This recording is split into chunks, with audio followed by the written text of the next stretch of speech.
안녕하세요. 늘 남의 사연 들으며 많은 공감을 하고 있었는데 제가 이렇게 사연을 보내게 될 줄은 몰랐네요.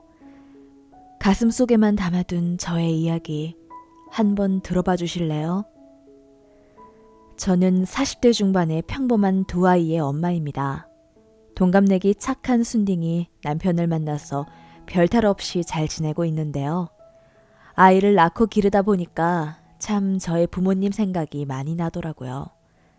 명절이나 어버이날 때 다들 친정 간다, 시댁 간다고 얘기할 때 저는 늘 마음속으로만 친정을 그리곤 했답니다. 저의 어린 시절은 너무 힘들었어요.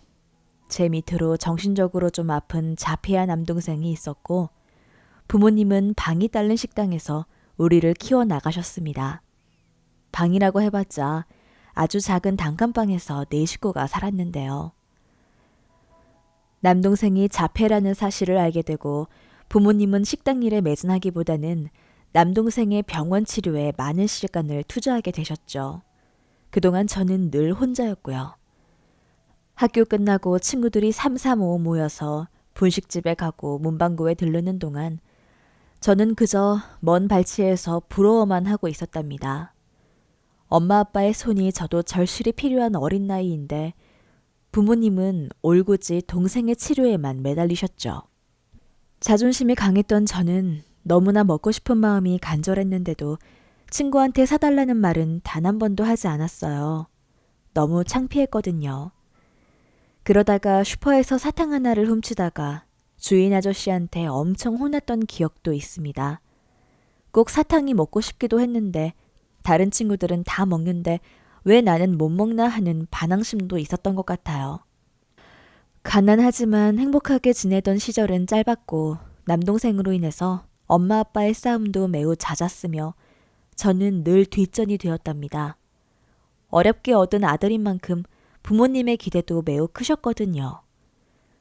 부모님이 식당 일을 하시면서 저에게 아픈 동생을 돌보는 일을 많이 시키셨는데 동생이 자폐가 있다 보니 제대로 의사소통이 되지 않고 막 날뛰고 돌아다니고 막 정신이 하나도 없었어요.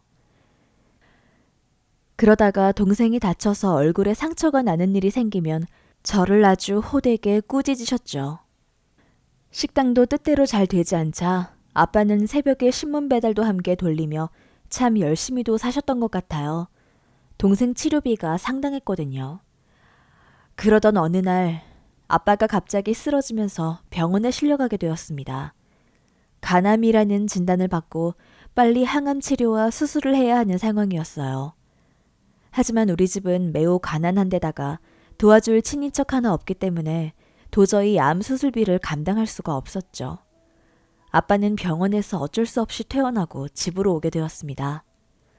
엄마는 밤낮으로 식당 일을 하고 부업까지 받아와서 식당 손님이 없을 때 일을 하셨는데도 병원비를 감당하기 벅찼고요. 아빠는 내내 누워 계시다가 항암 치료를 하실 때 병원에 입원했다 집에 오시면 어찌나 화를 내시고 무서우시던지. 저는 바쁜 엄마 대신 아빠 시중도 들고 아픈 동생도 돌보느라 애어른이 다 되어갔죠. 엄마는 가게를 담보로 일수를 받아 아빠 항암 치료비를 대셨던 것 같아요. 무서운 아저씨들이 가끔 오토바이를 타고 찾아오셔서 엄마한테 큰 소리를 내는 것도 본 기억이 있습니다. 나중에는 가게 보증금을 다 까먹고 일수돈도 다 갚지 못하게 되어서 가게에서 쫓겨나게 되었고요. 반지하 단칸방에서 살게 되면서 저는 중학교 때부터 집에서 부업도 하고 신문 배달도 하고 동생도 돌보고 아픈 아빠도 돌보고 정말 하루 24시간이 모자르게 살았던 것 같아요. 하지만 기쁜 적은 하나도 없었고 마음속으로 이 집에 대한 증오가 가득 쌓여갔습니다. 나도 남들처럼 공부에만 집중하고 부모님의 보살핌을 받고 싶었는데 일을 하러 나간 엄마 대신에 제가 감당해야 할 몫이 너무나도 많았던 거죠. 수술을 받지 못하고 항암 치료만 받으시던 아빠는 점점 쇠약해져 가고 있으셨어요. 그렇게 19살 때 고등학교 졸업식도 하지 않고 저는 이 지긋지긋한 집을 탈출해버렸습니다. 동도 트기 전 새벽에 나와서 어디로 갈지 막막했던 그때 그 시간이 지금도 생생히 기억나네요. 무작정 서울로 가는 고속버스를 타고 올라와서 터미널 근처에서 일자리를 구한다는 광고지를 보고 찾아가서 그날부터 바로 일을 했습니다. 당장 묵을 곳이 없었기에 24시간 일을 하는 곳에 작은 단칸방이 딸려있는 식당에서 쪽잠을 자며 열심히 일을 하며 돈도 모으기 시작했어요. 아픈 동생과 아픈 아빠, 그리고 제대로 얼굴도 보기 힘든 일하는 엄마, 그리고 그 곰팡이 냄새나던 지하 단칸방은 제 기억 속에서 잊어버리고 싶었어요. 그렇게 15년이란 세월이 흐르고 저는 어느덧 세상 착한 남자를 만나 결혼을 하게 되었습니다. 결혼을 하려고 마음먹고 보니 참 핏줄이 땡기더군요. 아픈 아빠, 내 엄마, 그리고 내 동생. 미워도 고와도 나의 유일한 혈육이잖아요. 주말 하루 날을 잡아 예전에 살던 집을 찾아가 봤습니다. 먼저 식당에 찾아갔는데 이미 건물을 헐고 새 건물이 자리 잡혀 있더군요. 카페에 김밥집에 몰라보게 변해 있었어요. 그리고 마지막 제가 집에서 나올 때 그 반지하 집으로 가봤어요. 혹시나 여기에 아직 계실까 떨리는 마음을 어찌할 수가 없었죠. 만약 만나면 무슨 말을 먼저 해야 할지 머릿속이 혼돈스러웠고요. 문을 두드려 보았는데 그 집에는 이미 다른 분이 살고 계시더라고요. 벌써 이사 온 지 8년이 다 되어 가신다는데 그 전에 살던 분에 대해서 여쭤봐도 전혀 모르시더라고요. 단념하고 집으로 가려고 차를 타려는데 혹시 너 소민이 아니니? 하며 누군가 뒤에서 말을 걸더라고요. 뒤를 돌아봤는데 웬 늙으신 아주머니 한 분이 저를 보며 맞네 맞아 하며 아는 척을 해주시더라고요. 누구시죠?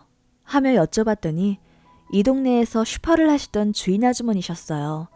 제가 어린 시절 사탕 훔쳐서 엄청 혼났던 그 슈퍼 아주머니요. 저희도 이 근처에서 작은 식당을 하고 오래 살아서 저를 기억하고 계셨어요.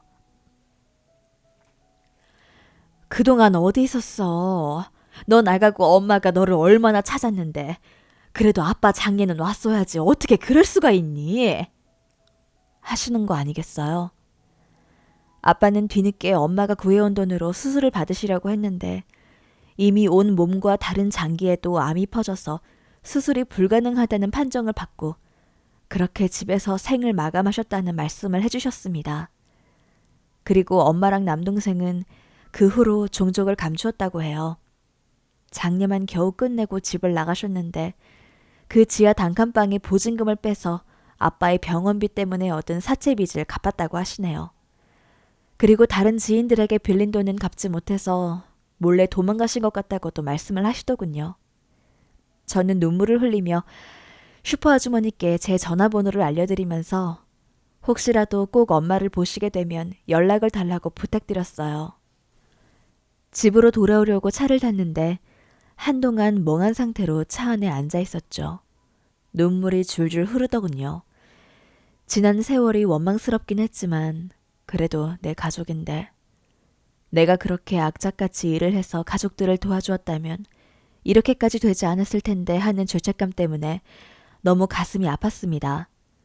지금 어디서 무얼 하고 있는지 엄마와 남동생도 너무 걱정이 되었고요. 그리고 왜 그렇게 모질게 연락을 끊고 호적까지 분리해서 살았는지 제 자신이 원망스러웠습니다. 그렇게 집으로 돌아온 후 결국 가족을 찾지 못한 채 결혼식을 치르게 되었습니다. 아주 펑펑 울었어요. 친정 부모님의 빈자리를 보며 어떻게도 메꿔지지 않는 마음속에 빈 구멍이 난 것처럼 눈물만 줄줄 흘렀죠. 그렇게 결혼을 하고 남편과 행복하게 잘 살아가고 있던 어느 날 슈퍼 아줌마께 연락이 왔어요. 지금 시골장에 다녀오는 길인데 시장에서 나무를 뜯어서 팔고 있다고 하시는 거 아니겠어요? 옆에는 남동생도 함께 있는데 자기가 아는 척을 해도 모르는 척 하더라는 거예요. 그런데 분명히 맞다고 합니다. 제 동생도 확실하고요. 저는 그 길로 남편과 함께 그 시장으로 갔어요.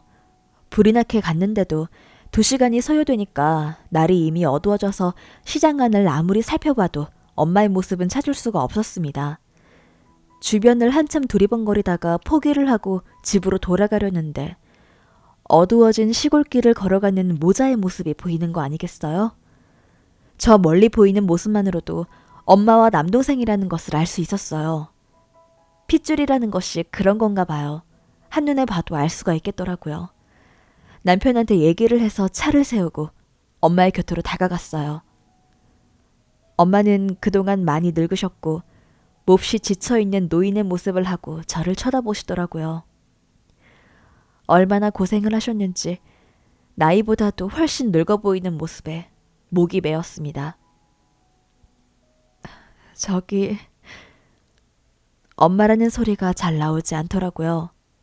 목구멍에서만 맴돌던 그 이름 엄마라는 말이 왜 이리도 나오지 않는 건지. 저기... 혹시 저... 울먹이며 말을 하는데 옆에 있던 자폐 남동생이 저를 알아보더라고요. 미영이다. 너 미영이지? 하면서 제 이름을 부르더군요.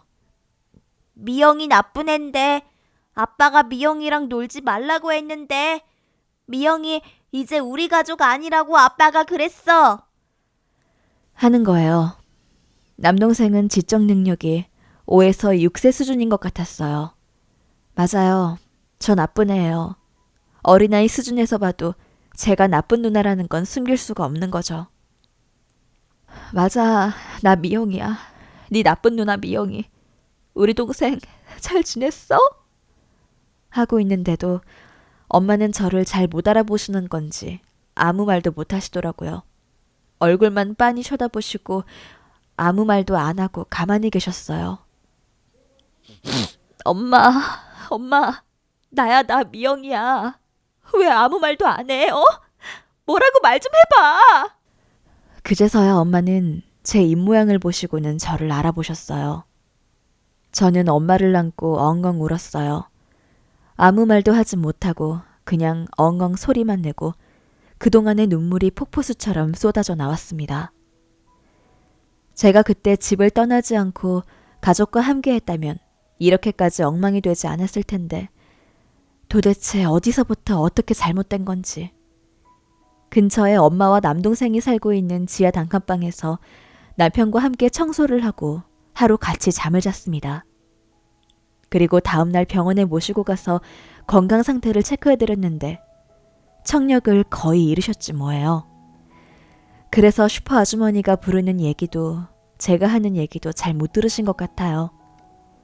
면사무소에 가서 상담을 하고 지원받을 수 있는 혜택에 대해서도 알아보고 남동생은 장애인 재활복지센터에 다닐 수 있게 되었고 엄마는 병원 치료를 받으며 노인 요양원도 다니며 안정적인 미래를 계획했답니다. 가족이고 핏줄이기에 제가 지금 기댈 수 있는 유일한 존재입니다. 두 아이를 낳고 키워보니까 절대로 포기할 수 없는 것이 바로 자식들이라는 걸 알게 되고 더욱 내 가족들을 신경 써드려야겠다고 생각이 되었습니다. 그동안 가족을 버리고 나 혼자 잘 살겠다고 했던 행동들을 너무 후회해요. 이제 저도 든든한 가족 곁으로 다시 돌아왔으니 마음이 포근하답니다. 힘들 때나 기쁠 때나 늘 찾아갈 수 있는 친정이라는 게 생겨서 더 기쁘고요. 저 참 나빴죠? 그간 못한 효도 이제라도 열심히 해보고 남동생도 잘 보살펴주려고요. 모질었던 제 인생 얘기 들어주셔서 감사합니다. 여러분들의 의견을 아래 댓글로 남겨주세요. 구독과 좋아요를 누르시면 앞으로도 꾸준히 사연을 만나보실 수 있습니다. 시청해주셔서 감사합니다.